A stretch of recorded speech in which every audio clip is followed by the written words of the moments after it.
A very good evening to all of you present. NEP 2020, for the past few months, we had been talking so much about it. So we just wanted to hear from someone that how this NEP 2020 is in action since 1999.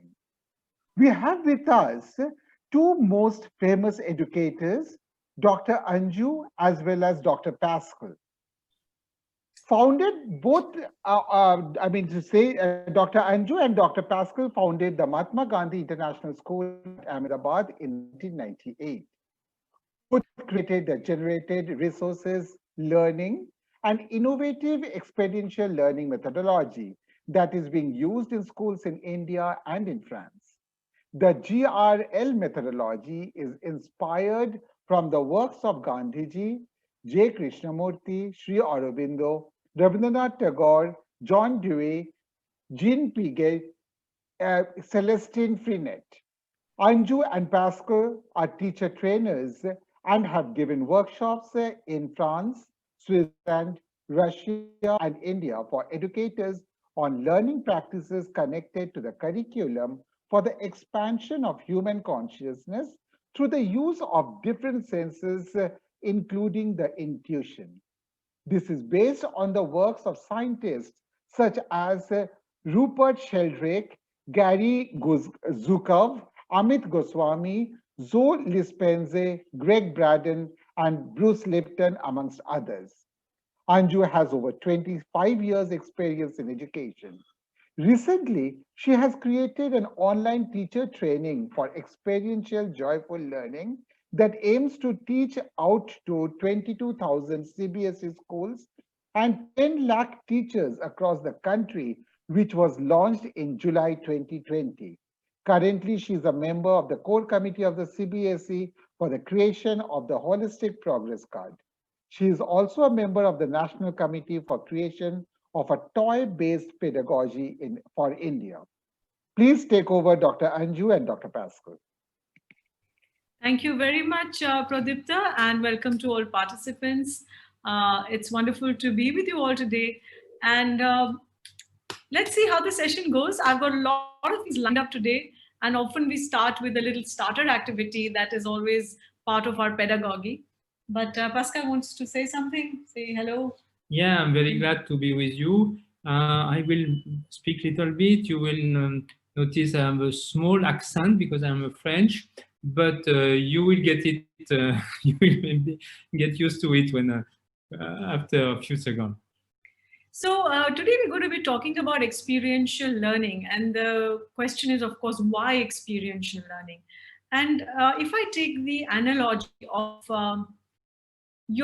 the way you used to drive before the pandemic from home to your office, then you will remember that if you always take the same road every time, then after some time, you stop noticing things.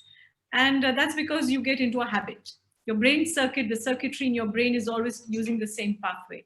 And when you're using experiential learning, when you're bringing in new experiences for the child, then what you're essentially trying to do is to multiply the neural circuits within the brain. So it's very important that as human beings, we continue to learn new things, to expose ourselves to new experiences, because that's how the brain remains plastic and intelligence keeps growing. So this is an important part of experiential learning, which is why today we are going to start with a little activity to get your brain circuits going. The first thing I would ask you is that when you join your hands and when you cross your thumbs, where do you cross your thumbs? If you just try to do that, and then and then just change the thumb position. Just change the thumb position now. Whichever thumb is under, just cross that. And you will realize that it feels odd. Already it feels very odd. And these are the things that very often people do. You try to brush your mouth with another hand, or maybe we can be on the screen. I don't know how we can be on the screen. Yeah. So another way of doing it is, when you cross your hand like that, you put your hand like that. Actually, you notice your thumb, either it will be the right thumb on the top or the left thumb on the top. You look at that. and now you change it, and you will feel, actually it is exactly the same thing, but you will feel very, very differently. You know, and this is because we are creating all this part of the neuron in the brain, and we create our habit and our belief out of these parts which are really, you know, in fact, in Sanskrit we say marga for the road, and marga is coming from another Sanskrit word which is mriga, which means the deer. And why? It's because the road is marked by the deer, which is walking in a place. And this is exactly what we are doing. You know, we have a lot of mriga in our mind, and they are making ways there. And after that, it's very difficult to get out. So today we'll try to break all this habit, and we'll try to create a new perspective and a new belief. So to start off again, to challenge ourselves, which we're on Zoom. So how many things can you do on Zoom? If you were really physically together, we would have stood up and we've done a lot of things. But since we are all sitting, and this is something easy to do while we're all seated in front of our laptops or devices, you can just put your fists in the front and then stick out your thumb and little finger in one direction, whichever direction you want. So I've chosen my right. You could do your right as well. And you do that, and then you take the thumb and the little finger in and do the opposite. So the thumb and little finger go into the opposite direction. You see that? So thumb, once it's the thumb of the right hand, and then once it's the thumb of the left hand. So you're basically just moving your fingers, and this is starting to do, challenging things for your brain. Because your brain is used to doing certain things. So there are lots of finger gym exercises. This is another one, which is a little more difficult, where you just have your middle finger remaining stable and your ring finger and your index finger alternating. You see? You can watch lots of stuff on the YouTube. I haven't invented this at all. I wish I had, but I haven't. But it's great fun to do it. And of course, it gets your it's initially difficult. Any new movement is difficult initially, but once you start doing it, then suddenly it's like cycling. You come to know it, and then it's integrated into your consciousness. So a lot of education, unfortunately, is just deadening us through habit formation, set patterns of thinking, set patterns of being, and that's how we're subjugated. Our consciousness is subjugated into submission, into just a very defined, formatted version of what the institution wants us to be. So today's, as we are in this pandemic situation, it's a moment of pause also for us to understand what this crisis means. And human beings, if you look at human evolution progresses through crisis. And the crisis can take many, many forms, whether it's a global kind of a crisis, it's a natural calamity, it's a professional difficulty, it's a personal difficulty. So one faces a lot of crisis in one's life. And if you look at the way our education has been, it has never ever prepared us has never given us tools to deal with the crisis, to face it. And I think that's the greatest lacuna in education today, especially in schooling. So what we're going to look at today is how do we change that? How do we bring in a greater level of consciousness? Education has focused a lot of doing things, but not really on a state of being. And we have to move from that. And a lot of things which we have learned in school life have been very redundant. They've been boring. Let's face it, most of us were bored through education. I mean, kids went to school not because they loved learning, but mostly because of their friends or social life. And I think human beings are great learners. As human beings, we love to learn. But that joy has been killed, and we've been deprived of the joyful learning. Education just some sort of an injection or a bitter pill to swallow. And that's what we should be changing. The NEP 2020, of course, is giving us a lot of openings to do all these things. It's encouraging us. But of course, there's a big question of how can we implement it? Does it really work? And that's why today's session, I just want to share with those who, some of you already know us, and some of you have interacted with us before. But those of you don't, this school that we created 20 years ago, actually, or 22 years ago, actually put into practice all these things that the NEP 2020 is talking about. So we're going to be looking at that today. I'm going to take you through a journey of all these things, and hopefully share practice. Both Pascal and I are teachers. We're based in Ahmedabad. Pascal is French, in terms of nationality, but he's a master in Sanskrit. He has a PhD in education from Sorbonne. I myself have also a doctorate in education from King's College in London, and I have my master's in education from Paris. So both of us have a background in education, but we're also teachers by passion, and making learning joyful for the kids and to have fun. So I'm very keen to share with you now my presentation, and let's start that off. Okay, so here it goes. I hope that, sorry, I'll just start off from the first slide. And I hope you'll be able to, can you see this? Yes, ma'am, it's visible. Great.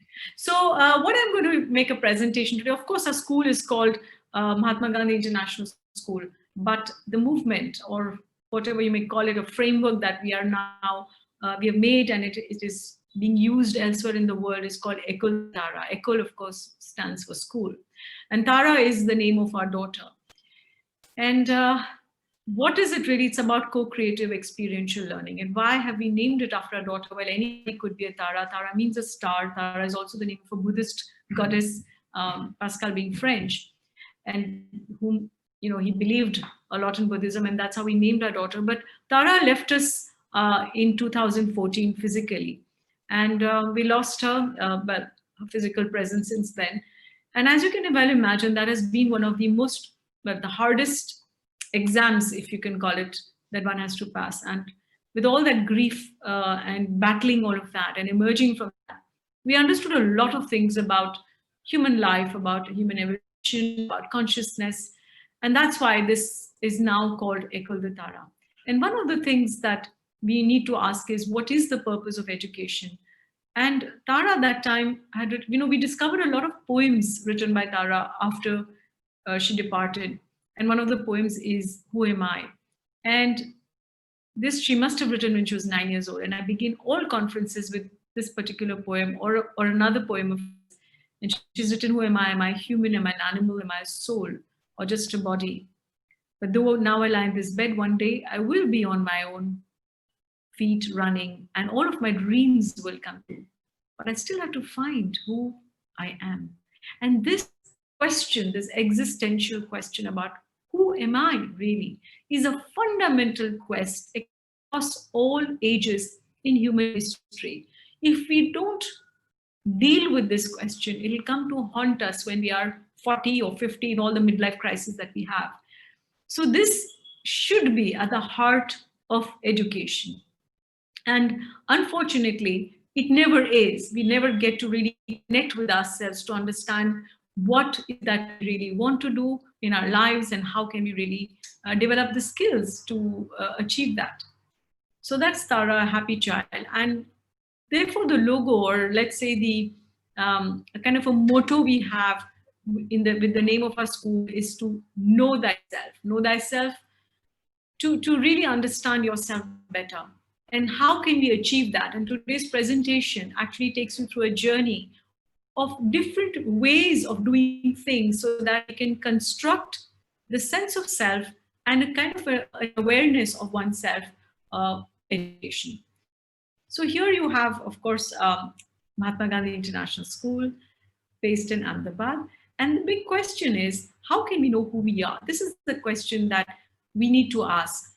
So let's just take a little pause, and I'm going to ask you to put your fingers in the air, and I'm going to ask you very quickly to draw a scenery without thinking too much. Just draw the first scenery that comes to you, the first. Okay, so whatever you draw, just make your little squiggles in the air, and let's see the first scenery that comes to you. Yeah, I think I can see that. Mountains, a little hut, and this is something that you would have drawn, or you would have instinctively gone, and most of your drawings will have these same elements. And that is the point I'm trying to make, which is a Very important thing.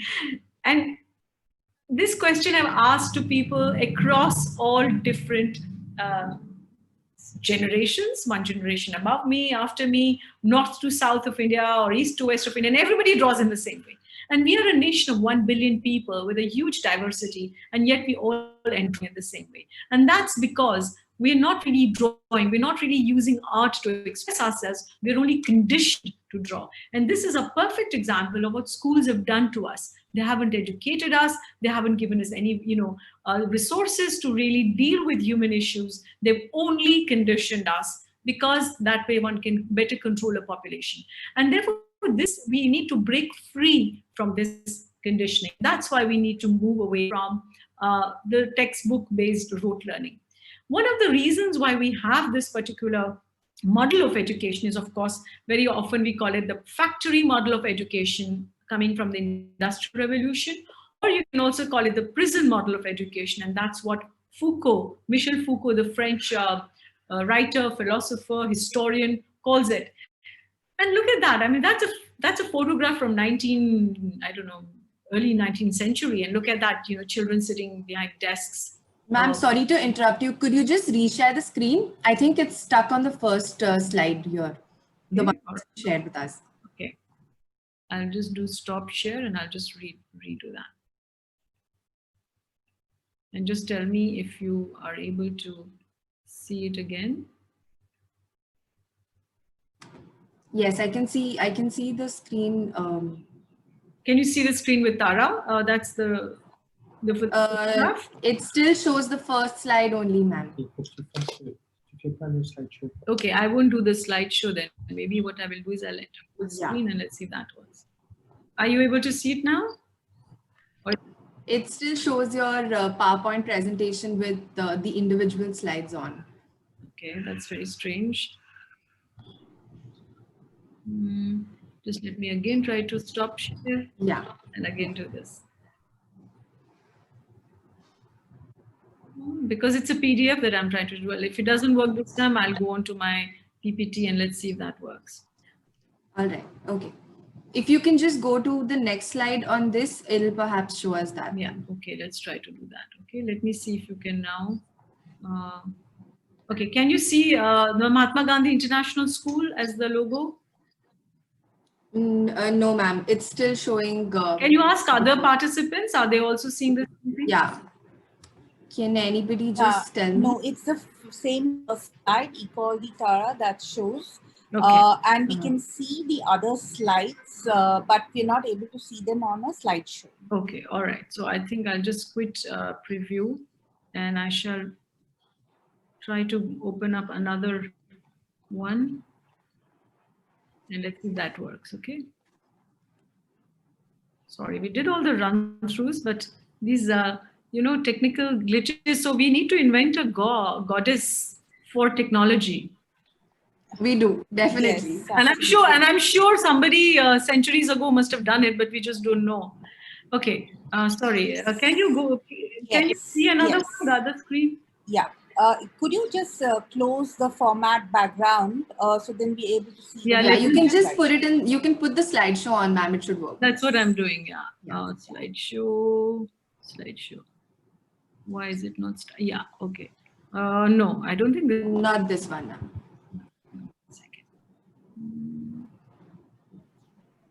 Sorry, I'll just again. Yeah, choose no for that. The one on the extreme left, play from current slide. The second one that's showing here. Yeah, I got it. Yeah. Now it's perfect, ma'am. Yes. I'm sorry. So that was the good thing you told me, because I would have just rambled on. Yeah. Okay, so just for those of you who couldn't see, this is the poem that I was referring to, and this was our daughter Tara. I mentioned her, and we will now go on to the next one. This is the school that I was talking about. This is the Mahatma Gandhi International School, and essentially we are talking about, I mentioned the motto, which is to know yourself. To know yourself is a very fundamental thing in education. Let me now see. So how can we know who we are? That should be the purpose of education. And we said that we're going to try to draw. And when we asked you to draw, this is what you drew. I think most of you, and I just mentioned that we should try to break free of conditioning. So this is the prison model of education that we were talking about. And this this prison model, if you look at well, Foucault actually compares army, hospitals, and prisons and schools, okay, these four institutions. And what he found was that all of them are built on this need to supervise, to control, to maintain a kind of an external discipline, to subjugate a population. He found a lot of similarities, you know, in the architecture. It is the same type of architecture with the corridor and the room one near each other. He found that there is a uniform, which is also in all the four institutions. He found that there is also hierarchy and monitor, someone who is they are at different levels, someone who can see the other, and there is also a roll call in all these four institutions. There is also a timetable, you know, a timetable, and then finding that all these elements are common to the four institutions. He says it cannot be by chance, and he historically try to get to the source from where are these things coming from. And these things, after his research, he found out that it was based on the prison jail, the prison model. That means that the other system have copied the prison model. And you know, when you look at this thing in a jail, you can understand why it is there. You know, there is need. Now the real question is how and why are we doing that to children? And why have we been subjected to that when we was ourselves a child? And why are we perpetuating that and without questioning it? You know, so even the timetable is coming from the prison model, the modern monitoring system, etc. So you know, this need to keep children busy, and the roll call is coming from the prison model. So we're not going to go into depth into this, but this is just something that you can always read up. And Michel Foucault's book, To Discipline and to Punish in English, is available anywhere.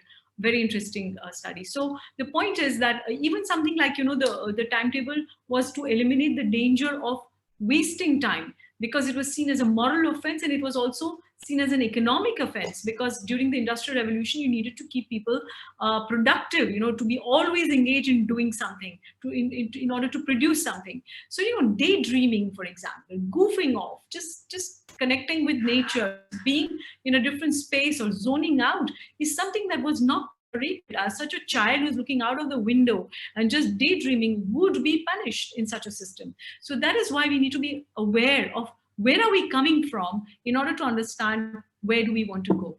So let's now go to the next. Yeah, so one of the things is about the NEP, of course, encourages us to leave this model behind, and it opens a world of experiential learning, joyful learning, etc. And it also encourages us to move away from textbooks. Now, textbooks were introduced by the British during the colonial rule in order to centralize education. It took away the power and the autonomy of individual headmasters and teachers in villages, centralized education through bureaucracy, and brought in the textbook to replace the teacher, because till then the teacher had autonomy to do things. So these are historic reasons. And the textbook became the Bible or the Gita or whatever you may call it. And people would, I mean, we were just focused on taking it as the truth, or the single truth, not realizing that in fact the textbook is also an agenda, and it may or may not be truthful, and it may also be redundant after some time. So the question is, what are we really learning through the textbooks, and how valid or accurate is the information that is there, and from whose perspective is the information put in? To take a simple example, here is the in our country, it has been there. This is a map that you're familiar with, and this map was made somewhere in the 14th century when the colonization started. Now, when you look at the size, of the countries, just look at that. Look at the size of Africa, India, look at the Antarctic and the Arctic, okay? Now, in 1970s, a new map was made, because now we have more instruments to measure and satellite images, etc. And this is the size. This is the actual map which should be in textbooks today. And this is from 1970s, Peter Gall's map, something like that. And if you go on into truesize.com, you will be able to find the real actual size of continents. Now, the question is this: the reason why this map was there, because that time the instruments were not available, plus it was the perspective of the colonizers. So the sizes of the continents, I mean, this is one view, the size of the continent reduced a little bit to make Europe look larger and to make, let's say, Africa look smaller. India also looks smaller. But if you look at this, this is the size. Now, the point is that aren't we distorting through the perception, through, you know, the minds, through this kind of information? Can it be really called true information? Or is it really a fact when we are learning these things from textbooks? And isn't it time we changed things in that textbook? Now, the point is, by the time you start changing it, it again takes a few years. And so we need to move away from relying on textbooks as the sole source of information. Today, information is available everywhere, both information and disinformation. So perhaps the skills that children will need to learn are precisely to get the right information from the right source and to analyze that and to critically be aware of it. You know, today's pandemic situation has brought through this particular point extremely importantly, is that we need to be learning to be well. And unfortunately, even through the pandemic, most of the classes and courses which are being conducted by schools everywhere across the world is again focusing on content, as if this content has any meaning to a child's life today. A child who is sitting at home, who is can't go out now. Most of the countries are again under lockdown. Some children don't even have the devices. How relevant is this learning for the child? This is a very big question to ask. And with a huge disruption like the pandemic, isn't it time for us to ask this question, that what is it really important to the child right now? And I would say well-being, because we already know that stress lowers immunity. And once your immunity is low, then you are likely to fall sick. Now, unfortunately, education itself is a source of great stress to children. And this is therefore one of the factors we need to remove. Stressful education needs to be thrown out the window. We need to have learning which makes sense, which makes us expand, which makes us feel happy. Some of the things that we brought in 22 years ago, realizing from our own personal experiences that, you know, education was just so boring and so useless, actually. 14 years of practically a waste of time for most of us. So we said, what is it that we should be learning and how can we change that? So one thing was to bring in choice in learning. You know, kids should have choice in what they're doing, how they want to learn, what do they want to do with their bodies and space, etc. It must have a purpose. It must have a meaning. Otherwise, what's the point of wasting all this time? Education, we need to move from the paradigm of the survival of the fittest to thrival for all. The survival paradigm has been built on competitive models. And today we are already talking about collaborative models, which means that it's an inclusive model, because you're looking at thriving and not just survival of the fittest, which, by the way, is a superlative, and therefore practically nobody else is going to survive because there'll be only one person who will be the fittest. The last point I want to make on here is on Swaraj. And Swaraj, of course, a Gandhian concept about self-governance. And this whole idea about, you know, discipline, will children be disciplined if there's so much of freedom, etc., is a ridiculous question, because ultimately the real discipline comes when you learn to govern yourself and your thoughts and your actions and your deeds. So this must be encouraged in our education. Of course, Pradipta mentioned some of the educators who have influenced us, so I will not go into details, but the father of experiential learning, John Dewey, Piaget for developmental psychology, and of course, amongst other educators, Krishnamurti, who brought in critical thinking. There's Tagore. I've not been able to put his photograph here, but of course, the aesthetics, the art in education, Sri Aurobindo for spiritual education, and Gandhiji for all the, you know, pragmatic education, connecting with your life and actually doing things with our hands. So what we have inherited are models that gave us fragmented education. It cut the self from society. It cut self from real life and cut the knowledge body into small subjects, into very neat silos of subjects. This is also something that the NEP now has done away with by talking about interdisciplinary learning. So we need to reconnect. We need to reconnect with ourselves, our own bodies, and we need to reconnect with the environment. We need to move from competition to cooperation, and we need to move away from repetition to creation. And remember these 3C connection: cooperation, creation, which are the base of the pedagogy, the methodology that we will be illustrating now, and how after that we can move one step further. Yeah. So when we started the school, of course, we were very focused also on diversity and inclusion. We said we wanted to overcome the apartheid in education because children of poor families go to poor schools, children of middle class society goes to middle class schools, and then children of more affluent families would go to schools which are more elite, like international schools. And the idea for us was to have a school where all the different kinds of children would come together and study. And this is an area where some of our children come from, because the idea of integrating all sections of society, bringing in accessibility to an international education was important. That was part of the project. So in 1998, when we started the school, it was a very, very big battle. And there were a lot of riots, and there were bus burning, agitations. Not only in Ahmedabad, it was spreading from city to city. It became a national issue. There were different lobbies that protested. They thought that the different castes and classes cannot mix and should not mix. We don't want international school. We don't want a foreigner. The white man has come to, again, colonize us. There were all kinds of strange arguments. And as a result, it took us some time. There was a public interest litigation. We were attacked often in the streets. There was a PIL in the High Court, and we won that case. And then we were able to make the school. So this school is not a private school. This is a public-private partnership with the Ahmedabad Municipal Corporation. This is a building of the municipal corporation. It's a trust formed by the municipal corporation. And incidentally, one of the persons who is part of this project is Mrs. Anita Karwal, who is currently the Secretary of Education in the Ministry of Education. At that point in time, she was in the Ahmedabad Municipal Corporation. And when this project was commissioned by the AMC, she was very much part of it, and she even signed the paper. So she's been associated with this experiment since the last 22 years.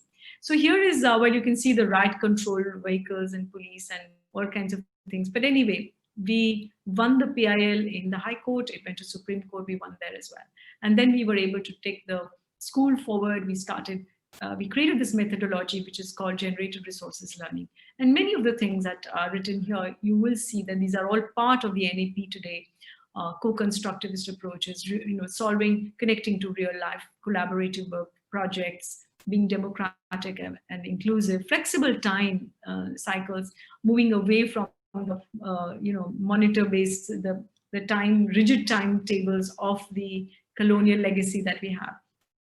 So one of the things important for having such a school is, of course, the ecosystem that you create. And here, a democratic school is very important, which means that here children make their own rules and they follow their own rules. And whenever in a week, every week or once in 10 days, we have conflict resolution through talk, etc. Children discuss with each other whatever the issue. So there's a chairperson and a secretary by rotation. Everybody gets a chance to be, and they conduct the meetings themselves with the help of the teacher.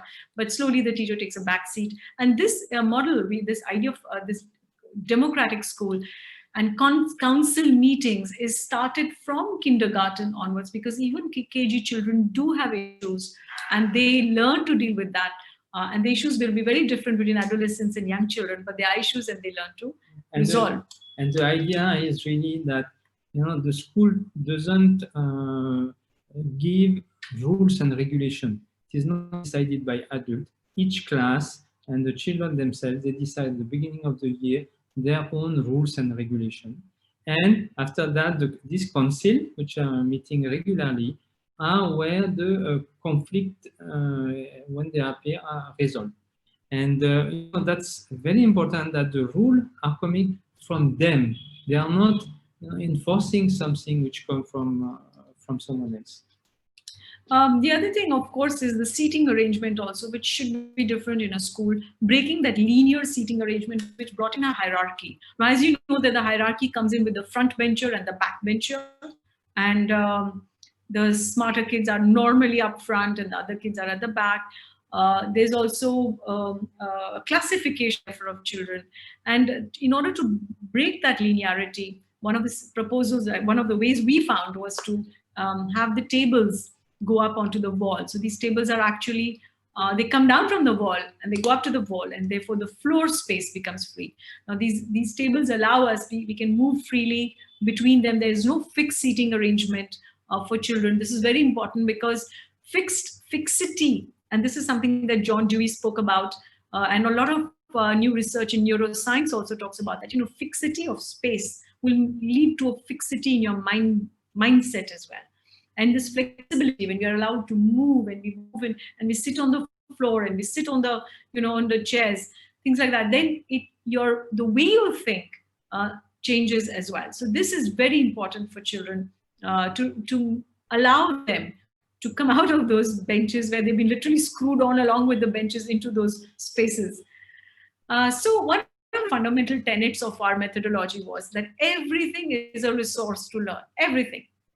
And that means the body, the space, and the daily organs. And that's why we call it generated resources. Now, why did we call it generated? Because since we're not using textbooks, actually children are generating their own data. So we will look at how that happens. One of the things, therefore, would be that the body itself is a resource to learn. Right? This is the first resource that we have.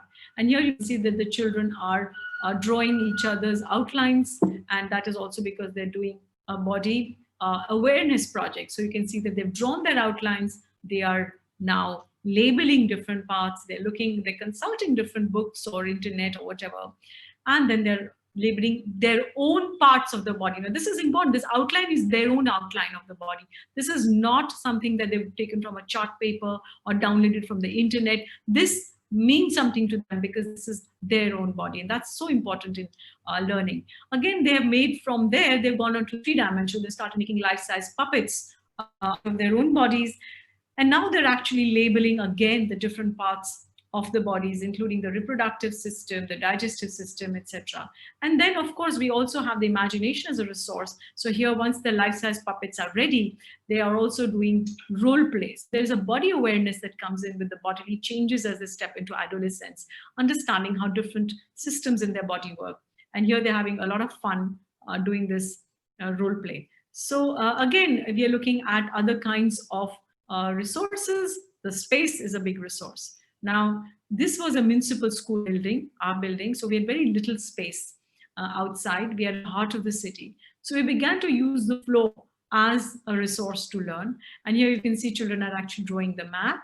And here is the world map that they've drawn on the floor. They have used very simple things from everyday, papers and ropes and cutouts from old magazines.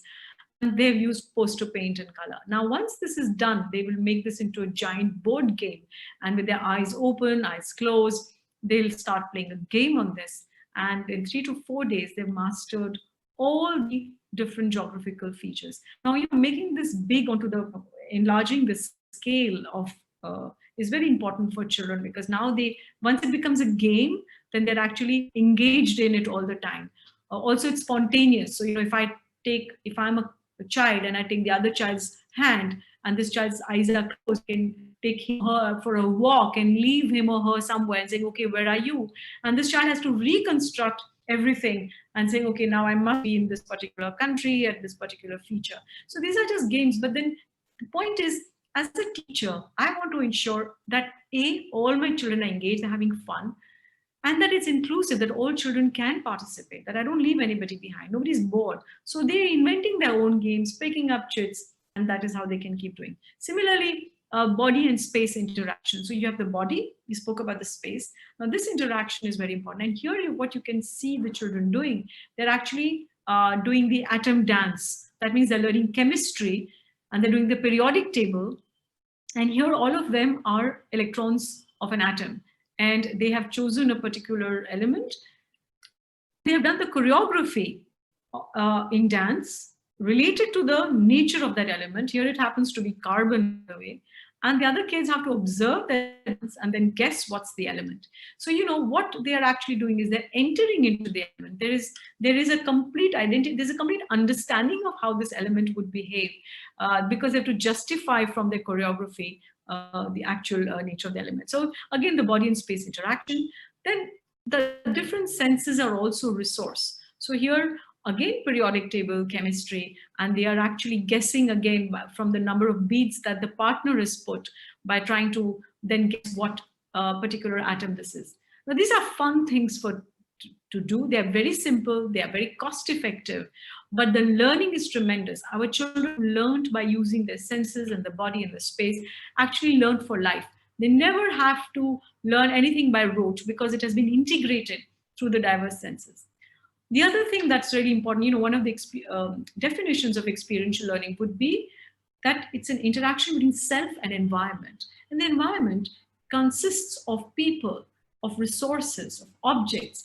So this interaction is very important. And here children are interacting, they're classifying objects, they've brought in different objects, and they're looking at them that they have collected. What are they using? So this connection is very important for understanding and building our understanding. Now, how can you really do that, operationalize it in a classroom situation? So here we're talking about interdisciplinary projects. This is the cafeteria, which has been running since 1999. And incidentally, today, in 2016, Finland decided that the cafeteria would be a compulsory project in their elementary schools. So here you can see children are testing, they're looking at what do they really eat in their own tiffins and how balanced is their meal. They're making lemonade, and with lemonade they can do X and Y, binomials, polynomials with their variations. So they're doing mathematics with it. And when they realize that their food may not be balanced, they search for recipes, even connecting with their grandparents, etc. Then they go out, they make purchases. Obviously, that means a lot of calculations in terms of ratios, proportions, budgeting, so the economics. Then, of course, advertising for your food and selling the food. All of this becomes a wonderful multidisciplinary project where they're learning many different disciplines from languages, math, science, environment, nutrition, health, economics, etc. And art, because they're also making their menu cards, etc. Now let's look at another project, which is the waste management project. Again, connecting with their lives. What are the human issues that we are dealing with? What are the issues in a human society? And obviously, one of the greatest ones is climate change, pollution, the waste that we generate. So children have brought in, they've collected the waste that they have, the packaging that they have used through the food items that they must be consuming, or whatever they're consuming. And they're bringing that to school. And now home. They bring it from home. So this is not data. So that is what I was talking about, data that is generated by kids. And here they bring that stuff to school. They begin to classify it in different, categorize it. Then they're also weighing it to see what's the weight of the, wastage that they've collected, etc. And then they begin to analyze the packaging. What is it that they're consuming? What does it mean in terms of health, for example? What does it mean in terms of MRP? What is VAT? I mean, you can go to you can look at even the graphics of a particular packaging. And from there, they also go on to what is local and what is imported. You can see that on the, on the chart paper. They also they also try to discover what are our needs and what are our wants. So is it really, am I really purchasing this because I'm being manipulated by advertising to buy it, or is it really a need that I have? And that awareness through media studies is again very, very important and must begin at a young age. And of course, running awareness campaigns to educate others about when you buy something, how conscious you should be, how much awareness you must bring into even that packet of biscuits that you're buying. And such a project is again very interdisciplinary, of course, even integrating arts very naturally. You can see the life cycle of a Diet Coke or posters that they make, etc. And it has many subjects which are obviously integrated from languages, graphic design, economics, mathematics, the cost of what you're making, environmental studies, etc. And such a thing would, of course, then mean that you need to create a waste, you need to have, if you want to create a waste management solution, then you need to have a mapping of that project. So our teachers map a project, and they're not mapping it for content, they're mapping it for processes. And this is very fundamental to understand for teachers, because as teachers, we're all trapped by content. Parents and the system tells us, kya padhane ja rahe ho? What do you want to really teach the child? And teacher begins with, what do I want to teach? And that's the biggest problem. That's the conditioning we have, and that's what we need to move away from, and move away to a space where we can say, what does the child want to learn? And therefore here, emerging from the children's own context and emerging from the children's own needs, I'm going to map the processes, and then from those processes, we will go into what is the content that can naturally come into this particular project. So here you can see that, when they're looking at calculating or making a budget, a lot of mathematics will come in. If they're looking at needs and wants, then some social issues will come in. Analyzing advertisements would mean media studies and language, etc. So you can map the content at the third level as a different layer. There are a lot of other projects we can do. I can't really talk about, but I would still like to show at least another important one, which is filmmaking. Now, this is a very important skill today, because we are talking about a society that is functioning on fake news and real news, and how do you communicate, and what does it really mean? And children here are actually making films on social issues that concern them. They have a choice in what topic they want to make a film on. And when you're making a film, it's very nature interdisciplinary, because there's language, there's lights and sound, so there's physics, there are budgets, there's ethics involved, etc. Even to take permission from the local authorities to film outside, to learn how to write a letter. So all these real life situations will throw up real life issues, and children go on learning through these different processes. When our children began to make films many years ago, they started actually making it for outside agencies as part of their process. And, they made films for election commissions, just small short films, encouraging people to vote. And just a group of 25 kids, their work touched 7.5 million voters in Gujarat, and 7.1 million citizens actually signed the pledge, which was designed by these children as a poster and returned to the government. So 75 lakhs. So 75 lakhs. So this is something that, to learn citizenship, children can do. And of course, the children were awarded by none other than our former President of India.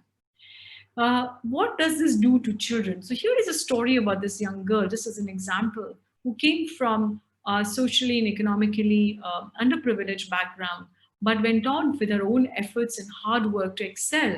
And she went into media studies and became a filmmaker. Today, she has been on full scholarship all throughout these years. And today she's an independent filmmaker standing on her own feet. And these are very important stories. So let me come back now to, I was talking about human consciousness. And when we lost our daughter Tara, and that's a beautiful picture of hers, we began to find messages in terms of the poems that she had written, and that kind of held us through the grief that we were facing. But it also made us question, is there more to life? And what does this all mean, really? And that's how we began our journey into consciousness. And we began to understand that there are three things very important to learn. One is intuition. Schooling teaches us only about the rational side of us, but there's something deeper inside. And that is our intuition, intuitive self. That's the insights that we have. And the other one is intention. What you intend, the reality is something that you create yourself. Whatever is your intention will fructify at some point in time. So the intention behind things, you could say things to people, but if your intention is not good, then the outcome will not be good either. The person will feel offended. So intentions are very important things. And of course, the third one, a very powerful tool, which is the imagination. These three things, the intuition is what leads us to connection with ourselves, connection others. The intention is what will lead us to cooperation. And the imagination is what will lead us to creativity. So, to operationalize these three C's, we need the three I's. And then you can go on to say, I see clearly. So in order to see, therefore, we proposed something which is what we are calling the consciousness curriculum, something that develops your intuition and imagination. And like Pradipta mentioned, this is based on also a lot of new science, the new discoveries in science. And that's why I'm saying we need to move away from textbooks as the sole source of information, because today the discoveries are fantastic. These scientists that I've mentioned, please look them up and buy the books and read them. They're on YouTube, etc. And this is what we should be learning. So just to take a small example, I was reading in a book called The Intention Experiment by Lynn Mctagat, and she talks about a study, and this is a 2001 study, where people prayed, okay? So it was a scientific study done. It was meant to be a spoof, but it actually worked, where the prayers to heal somebody, and it was a double-blind experiment, actually worked, but the person whom they were supposed to heal were people who went to the hospital 10 years ago. So it was retroactive. It was not healing somebody in the space and time now. It was healing somebody, or 4,000 people actually, 10 years ago, 4 to 10 years ago. And this is phenomenal. So these are the things we should be talking about in our day-to-day education. What does it all mean? What's the power of the human mind? And Pascal and I therefore began to bring these things into our school. And here, this is one of the experiments that we did, which is known as the RICE experiment. And you can see this on our website on njs.in.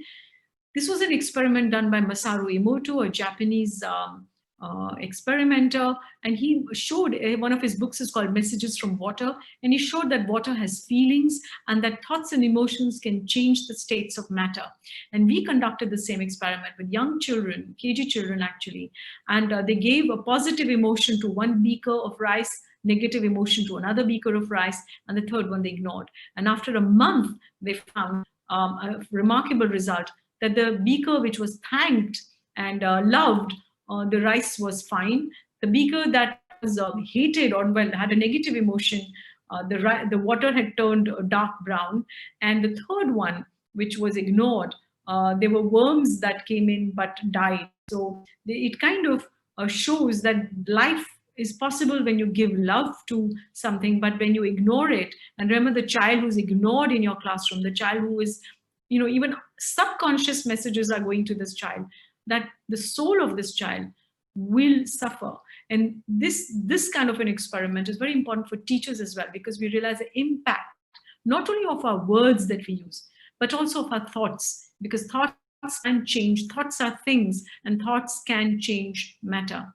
This is what we should be learning. And this is so incredible. You can see the 3 jars which are there. You can see the color which is different, and there was absolutely no manipulation. It was just the children. It was done with the children of 5-year-old from KG, and every morning while going to their classroom, they will stop few seconds in front of each jar and just sending an intention and saying just one sentence. I love you to one, I don't love you to the other, or I hate you, and ignore the third one.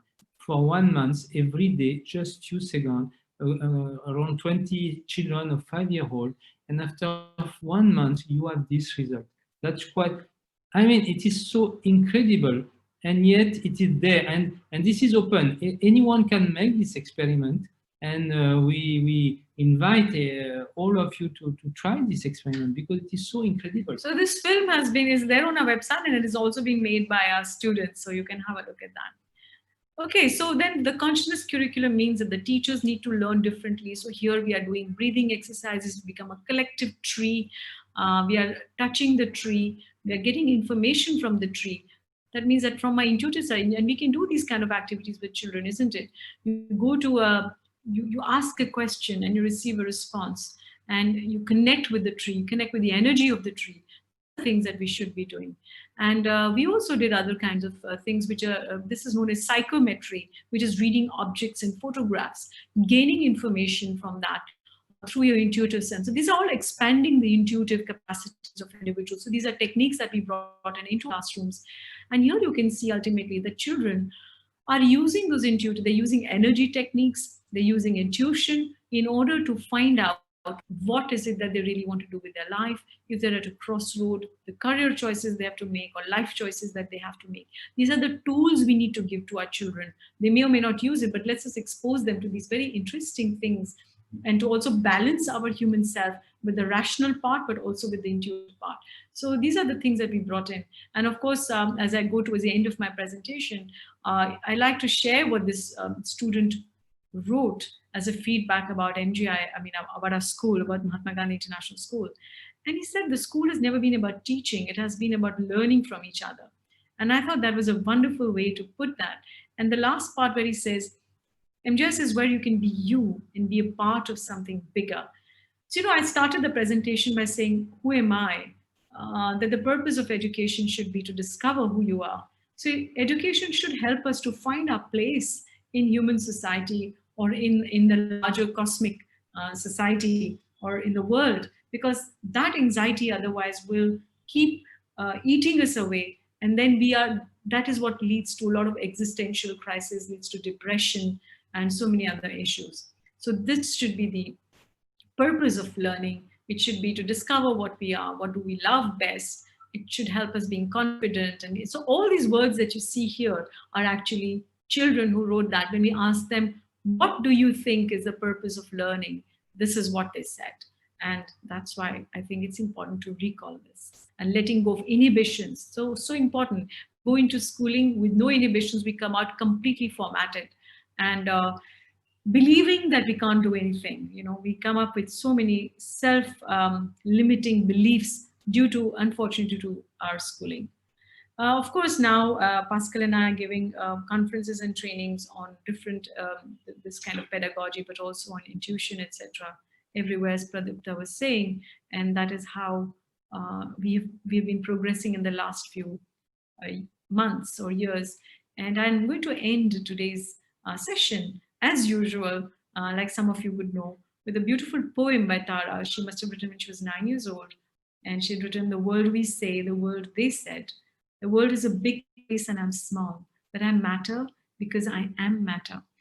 And this is such a fundamental understanding coming from such a young child, that ultimately every person who has come into this world and who's come into our care matters, because they've taken incarnation, they've come from soul energy into matter. And therefore, it's our duty to give that attention to every child and to validate every child. And I think that should be the purpose of education. And the current NEP 2020 focuses on that. The new holistic progress card, which is going to come out soon, is going to focus on the uniqueness of every child. That is very, very, very important. And I just want to point out to this photograph. And of course, when we took this photograph, we was not aware of this thing, but today we know how. Can you see the aura which is around our photograph? And what we have come to understand is that it is not by chance. It's not something which is on the lens. Or, sometimes the camera, especially which are from the subtle body, or from things that we cannot see with our naked eye, but which are there. And here it's so evident. Can you see this beautiful bluish aura which is around her? And I can tell you that we could not see it with our eyes, but today we realize that there's so much more to discover that what we can see directly and what we can touch directly. Yes, and I think as educators and parents who've gone through a very, very hard time, every child is as special as Tara is. Every child is very unique, with very unique gifts. And our role in education must be to move away from those conditioned frameworks and to move towards something which is more towards human development and more towards a celebration of human life.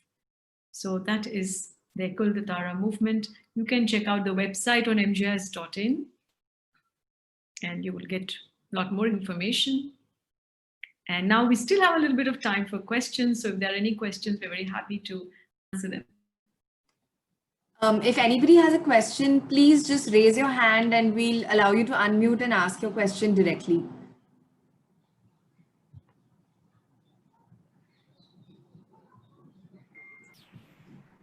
We've got some really nice feedback on Facebook, ma'am. And somebody's actually written that it's so nice to see a happy couple presenting together. So that's, I think that's lovely.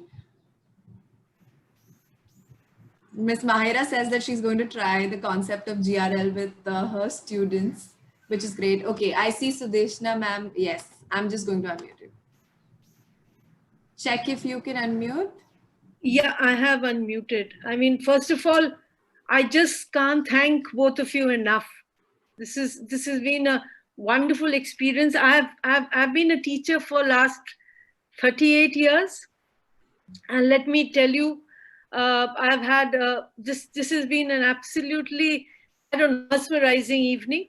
I just wanted a little question. At the end of the curriculum that you all follow, do they sit for an exam? What board do you? It's a CBSE. Do you follow an ordinary CBSE, or do you take them beyond? Do you take them beyond class 10, 12? And absolutely. So yeah, it was something that we couldn't fit in everything into an hour. So it's actually an international baccalaureate school. But we have different boards. So we have the IB, we have the IBCP. We also have the TEXIL, which is the it's called BTEC, right? These are, yeah, it's a British board. So there are different options for children, and we also keep children with us till 12th grade to help them appear for NIOS, because we are an inclusive school and children do come to us with difficulties. So we tell them, look, examination is a different thing, education is something else. So we keep them with 11th and 12th, and then we start charting different paths for different learners. So some children need to go into IB or IBCP. Some would go into BTEC, vocational technical courses, because they already know what they want to do. And some, they're kids who will just, anyway, they know what they want to do with their life. So they might just need to appear for an NIOS exam and then move on to something else, a professional course, whatever. So we just have a kind of an open system, but yeah, most of the way for the IB and doing very well, despite the fact that really underprivileged backgrounds. But it doesn't matter, ultimately they're confident enough and they do learn the concepts very well. Any chance of applying? Applying? Yes. I'm telling you, I've just retired. I'm just telling you that I've just retired. I was a teacher at St. Xavier's, Calcutta for many years, in Bombay International Baccalaureate for many years. I love IB. IB is my passion. I'm still teaching online.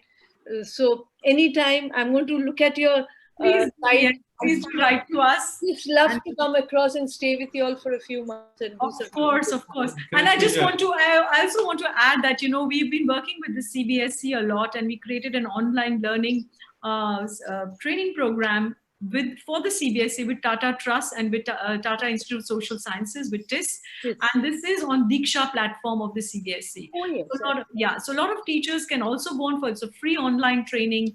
And after that, we also had a lot of webinars which are on CBSE platform. If you put CBSE Experiential Learning, you'll find a series of webinars. Some of them are very similar to what I've already said, but they teach you project mapping and making a lesson plan. Because what the problem is, how do you map a project? That skill has to be given to teachers. Yes. So the mission that Pascal and I are on now is really to ensure that the NEP doesn't fall because it wasn't properly implemented. It needs to be implemented at the ground level, because this is a great opening. It's a great reform in education, but educators must get together and pool their resources together, pool their know-how. And with that in mind, Pascal and I have been agreeing to give as many webinars as we can, as much as we can, and share as much as we can, so that, more schools come up and they are strengthened, and each child benefits. That's so important. God bless both of you. Thank you so much. Thank you. Thank you. Thanks.